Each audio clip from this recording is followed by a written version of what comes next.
Hello friends, welcome to my YouTube channel. Today हम discussion anti symmetric का asymmetric देखेंगे। ठीक है, इसके पहले वाले वीडियो मैंने एसिमेट्रिक पूरा क्लियर कर दिए थे। अब देखिए इसमें देखेंगे एंटी सिमेट्रिक और एसिमेट्रिक में दोनों में मेन डिफरेंस क्या है, इस वीडियो में पूरा क्लियर कर देंगे। ठीक है, तो देखिए क्या होता है सिमेट्रिक में, क्या बताया था कि एक्स रिलेशन वाई के साथ होगा तो देन वाई रिलेशन एस के साथ भी होना चाहिए था। लेकिन देखिए एंटी सिमेट्रिक में क्या हो रहा है कि सिमेट्रिक का जस्ट उल्टा यानी एंटी उसका, तो एक्स रिलेशन वाई के साथ होगा तो देन वाई रिलेशन एक्स के साथ नहीं होना चाहिए, नहीं होगा तभी वह एंटी सिमेट्रिक कहलाएगा। And x equal to y होना चाहिए तो वह एंटी सिमेट्रिक होगा। ठीक है, जैसे इसका मतलब समझिए कि एक्स वाई है जो बिलोंग करेगा रिलेशन आर को। ठीक है, लेकिन वाई कोमा एक्स जो है वह नॉट बिलोंग टू आर को बिलोंग नहीं करेगा, इसका मतलब ए है। ठीक है, जहां से x इक्वल टू वाई हो सकता है एंड एक्स वाई जो है वह क्या बिलोंग क्या करेगा, सेट ए को करेगा।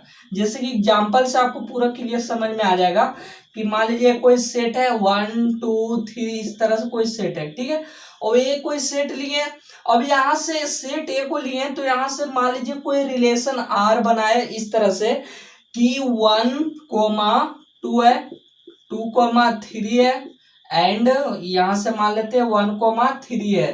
ठीक है, तो बताइए क्या है एंटी सिमेट्रिक है, तो कैसे चेक करेंगे। तो यहाँ देखिए 1 2 यानी एक्स कोमा वाई रिलेशन है, लेकिन इसका वाई एक्स का रिलेशन नहीं होना चाहिए। 2 1 कहीं है, नहीं है, तो यहाँ तक ठीक है। 2 3 है, 3 2 कहीं है, नहीं है। 1 3 है, 3 1 कहीं है, नहीं है। ठीक है, तो यहाँ तक ये तो सही है, यानी कि रिलेशन एंटी सिमेट्रिक कहलाएगा। बट आल्सो भी यहाँ पर 1 1 भी अगर इक्वल भी हो जाए तो भी वह एंटी सिमेट्रिक कहलाएगा। जैसे कि सिमेट्रिक में क्या हो रहा था कि कोई रिलेशन आ रही इस तरह से इसका रिलेशन लेते थे तो वहां क्या बोल देते हम कि 1 1 कहलाए, या तो 1 2 के साथ रहे या 2 1 के साथ रहे, तब भी यह क्या सिमेट्रिक हो रहा था, 1 1 भी रहे। या तो हम क्या बोले थे कि 1 1 2 2 या 3 3 रहे, तब भी यह क्या कहलाएगा, सिमेट्रिक कहलाएगा। क्लियर है, तो ये पूरा क्लियर नेक्स्ट वीडियो में बता चुके हैं सिमेट्रिक किस तरह से करना है कि एक्स रिलेशन वाई के साथ होगा तो वाई रिलेशन एस के साथ भी होना चाहिए। तो यहाँ पर इस तरह से होगा, या तो इसको 2 2 भी कर दे तो भी यह क्या कहलाएगा, एंटी सिमेट्रिक। क्लियर हो गया। जैसे एसिमेट्रिक में देखते हैं कि एक्स सिमेट्रिक में एक्स रिलेशन वाई के साथ होगा तो देन वाई रिलेशन एस के साथ नहीं होना चाहिए, यानी दोनों पॉइंट यहाँ तक क्या है, सेम है एंटी सिमेट्रिक और एसिमेट्रिक में।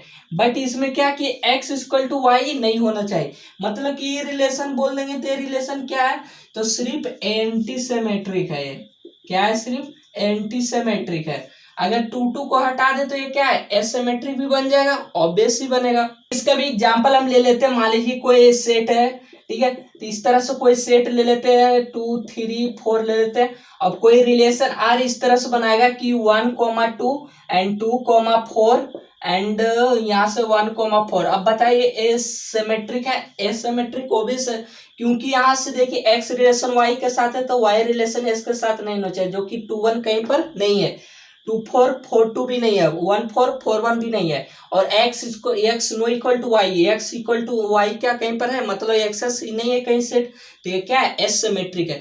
जैसे कि इसके पहले वाले वीडियो में हमने बताया था कि E relation and not E reflexive और नॉट रिफ्लेक्सिव में किस तरह से मेन डिफरेंस है, सेम उसी तरह से ए भी है। ठीक है, इसके पहले वाले जो वीडियो मैंने बताया था, तो यहाँ से समझ में आ गया होगा। और एग्जाम्पल आपको लेके हम बता देते पूरा क्लियर कर देंगे।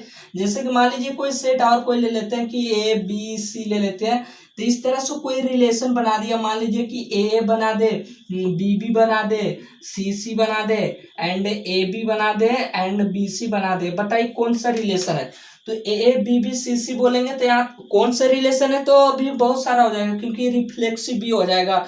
तभी हम सिर्फ चेक कर रहे हैं कि एंटी सिमेट्रिक है कि नहीं। तो एंटी सिमेट्रिक के लिए ए बी बी सी सी हो सकता है क्योंकि इक्वल यहाँ बोला है, बट ए बी है तो उसका बी ए नहीं होना चाहिए अपोजिट। तो ए बी है तो कहीं बी ए नहीं है, बल्कि क्या है, बी सी है। अब बी सी का कहीं सी बी है, नहीं है, तो इसलिए क्या है मेरा, एंटी सिमेट्रिक। क्लियर है। उसी तरह से इसका भी और एग्जांपल आपको हम लेके दिखा देते हैं। मान लीजिए कि कोई सेट है 2 4 5 इस तरह से ले लिए और इसका रिलेशन आर इस तरह से बना दिया कि 2 4 है और 4 5 है एंड 2 5 है, इस तरह से रिलेशन है। तो देखेंगे यहाँ से डायरेक्ट कि एसिमेट्रिक है कि नहीं है। तो इसके लिए 2 4 के लिए 4 2 है, नहीं है। 4 5 है तो उसके लिए 5 4 है, नहीं है।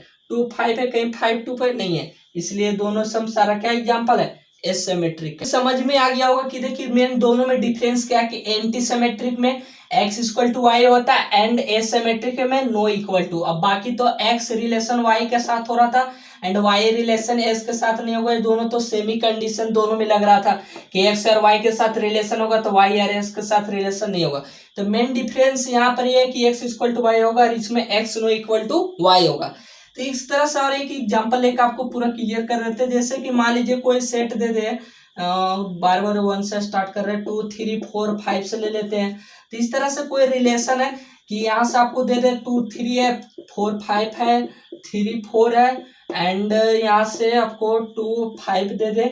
अब बताइए कौन सा रिलेशन है, एंटी सिमेट्रिक है, एसिमेट्रिक है या दोनों है। तो यहाँ से कंडीशन देखेंगे, एंटी सिमेट्रिक में क्या हो रहा है कि 2 3 है तो इसका 3 2 नहीं होना चाहिए, ऑब्वियसली नहीं है।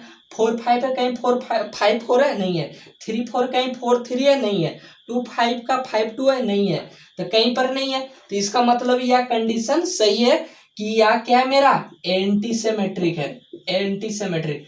अब एंटी सिमेट्रिक अब देखें, एसिमेट्रिक में भी कंडीशन सेम ही है कि ये भी रिलेशन होना चाहिए, यानी ये क्या है, एसिमेट्रिक है। बट एसिमेट्रिक में क्या कहता है कि सिर्फ x इक्वल टू वाई नहीं होना चाहिए। x इक्वल टू वाई कहीं है, मतलब सेम एक्सेस तो नहीं है रिलेशन, सेम कोऑर्डिनेट तो कहीं पर नहीं है। तो इसलिए बोथ हो गया एंटी सिमेट्रिक और एसिमेट्रिक। अगर यहाँ पर कहीं गलती से हम यहाँ पर अगर 1 1 डाल दे, या तो 1 1 तो इसमें है ही नहीं, बल्कि इस सेट इसी में करना पड़ेगा ना। तो 2 2 डाल दे, तो यहाँ से 2 2 जैसे ही डालेंगे तो यह एसिमेट्रिक नहीं होगा बल्कि एंटी सिमेट्रिक हो जाएगा, क्योंकि एंटी सिमेट्रिक में क्या बोले, x इक्वल टू वाई होना चाहिए। आई होप आप समझ गए होंगे, ठीक है। तो देखिए यहाँ पर समझ में आ गया होगा। यहाँ से ये पॉइंट ये भी बोल सकते हैं कि इवरी एसिमेट्रिक यानी सारे एसिमेट्रिक रिलेशन इज क्या होगा, एंटी सिमेट्रिक होगा, एंटी सिमेट्रिक रिलेशन।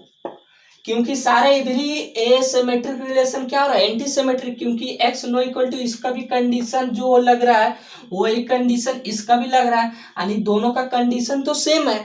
बट यहाँ पर इक्वल टू बोल रहा है, नॉट इक्वल टू बोल रहा है, मतलब इसका एग्जाम्पल तो एंटी सिमेट्रिक हो रहा है लेकिन इसका एग्जाम्पल एसिमेट्रिक नहीं हो रहा, क्योंकि इसमें इक्वल टू दे दिया, इसमें नो इक्वल टू दे दिया। आई होप समझ गए, ठीक है। तो उसी तरह से यहाँ से देख सकते हैं कि दोनों में मेन डिफरेंस क्या है। इस वीडियो में पूरा क्लियर करते हैं कि एंटी सिमेट्रिक और एसिमेट्रिक में क्या है, ठीक है। नेक्स्ट वीडियो में आपको ट्रांजिटिव में बता देंगे। तो फिर मिलते हैं नेक्स्ट वीडियो के साथ, तो चलिए जय जय भारत, टेक केयर।